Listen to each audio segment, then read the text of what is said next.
Bom dia, meu povo, bom dia. Bom dia para todo mundo, muita saúde e paz para todos nós. Hoje é domingo, dia 22 de junho. Como sempre, chuva, né, gente? Muita chuva, mas graças a Deus, tudo tranquilo, tudo na paz.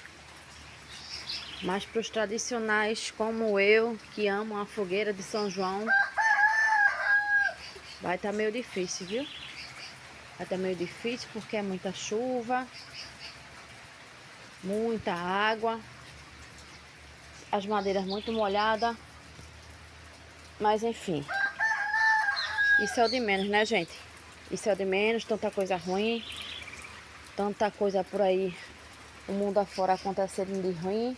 O que importa é a gente estar com saúde e paz com nossa família, confraternizando, a mesa farta, é o que importa, né, gente? E pedindo proteção a Deus, como sempre, e rezando para que essas coisas não venham para cá, né? Para o nosso país. Enquanto isso, eu vou por aqui com meus bichinhos. Fico aqui contemplando as minhas belezinhas, minhas lindezas, minhas plantinhas. E é isso aí. Fogueira aqui quando eu quero, eu faço eu e o Fábio, a gente faz a hora que a gente quer. Só basta ter madeira pra fazer. Assar o que a gente quiser pra assar.